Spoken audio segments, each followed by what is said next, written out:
And anesthesia and smoking cessation require deeper states than, let's say, maintenance. Because of weight reduction, we don't want any anesthesia, we don't want any amnesia at all, because we want them learning all of those tools, because you can take away the smoking, you can take away the fear,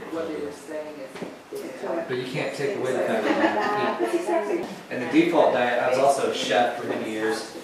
The problem with most diets that I see out there are that there's this huge learning curve, and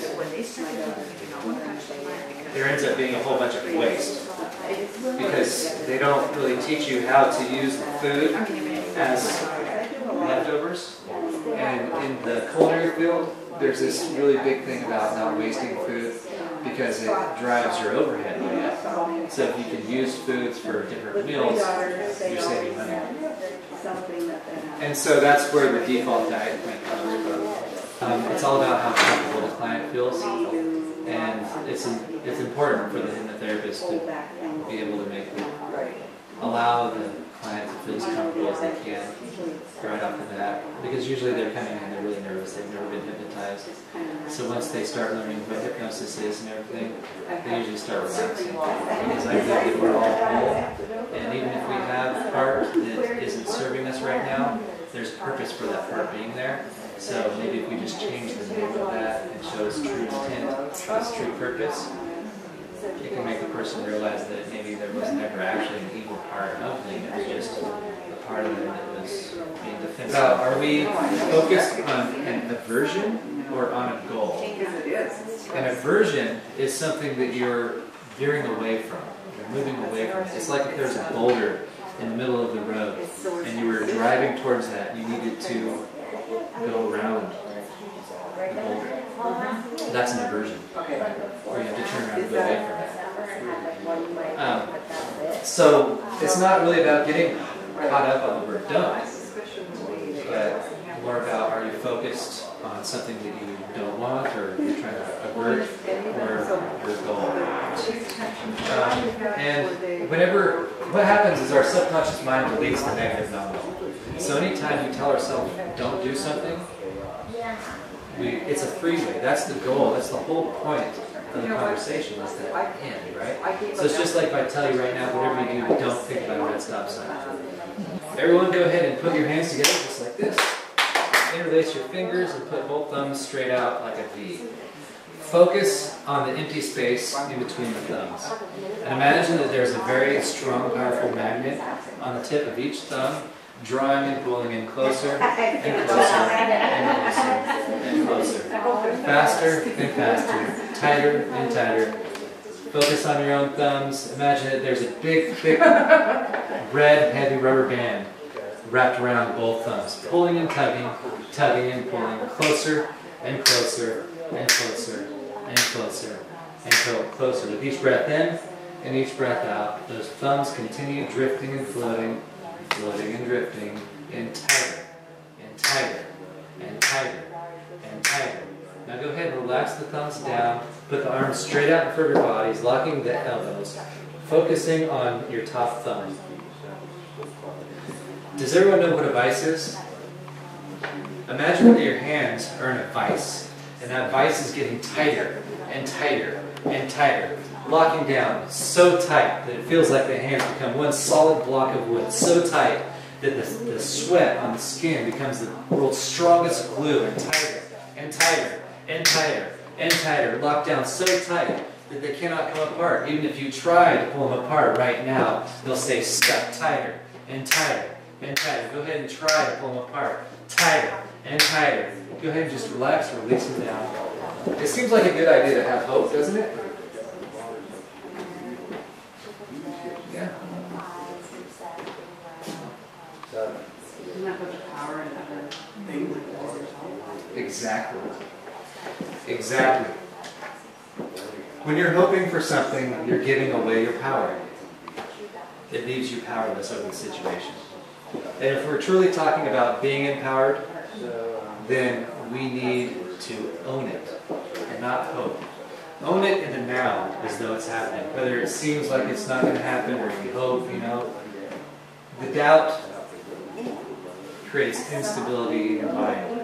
If your mind is knowing that it's going to do something, it will align all of your conscious and unconscious effort to reach that goal.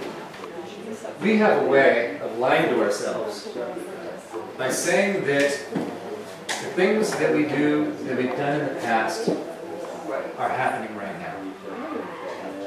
And then we leave all of our wants, wishes, and desires out in this hypothetical future. But you've heard the old saying, one common one that I hear, of course I help a lot of people quit smoking, lose weight, with fears and phobias and things like that. I really help people with over 200 different things. But one of the most common things that I hear is people will come in and say, every time I drink coffee, I need a cigarette. Really? Okay. So this is where we need to get really logical with ourselves. Because there's sometimes when maybe they were out of cigarettes. There are sometimes when they were in a restaurant and they couldn't smoke. So it's a lie. Many times in the past, when I drank coffee, I smoked a cigarette. By dumping that past behavior out of your present moment, the strongest hypnotic suggestion is in the now, it's in the present moment. By taking that and dumping it in the garbage where it needs to be, you're opening up that gift, the present, right? And it gives you the opportunity to reach out into that hypothetical want or wish and grab it and say in the now. So, every time I drink coffee, I need a cigarette. Wait, let's get logical with it. Many times I drank coffee, I smoked a cigarette. But now, I can be free and healthy. Now I am free and healthy. Right? That's powerful. To be able to do that, to be able to dump all this current stuff. Every time I get into a car with someone and I'm not driving, I get anxious. Many times. Maybe it's most times. But the key is to dump that old thought pattern back out of your present moment, to get rid of it. Because you can't grab onto something new if your hands are closed. Dump the garbage in the past. Open up the present. And pull your future behavior, want, thought, whatever it is, everything out. It's going to seem like you're lying to yourself when you do this. But you're lying to yourself before. At least this is moving things. But my goal is not just to help them with that one thing. Because if I can help them with that thing, I believe that that will also lead into a lot of other aspects of their life. And it works off of the autonomic nervous system, which is the fight, flight mechanism. We no longer have to engage in combat or run away when we're presented with a problem. So what these two things have turned into is anxiety and depression. So let's say, when someone's coming up to the stage, their anxiety is hitting the peak, right? And then as soon as they hit that peak, I tell them sleep and they collapse down within themselves into depressive mode or flight mode. Because any time that our mind is in the past or daydreaming about the future, you're in hypnosis.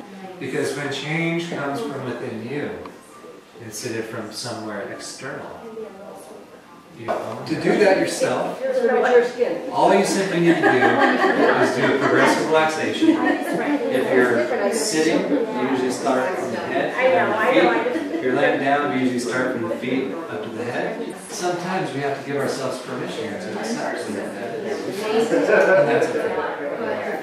The key is to make the whole process your own process. There's no right or wrong way to experience it.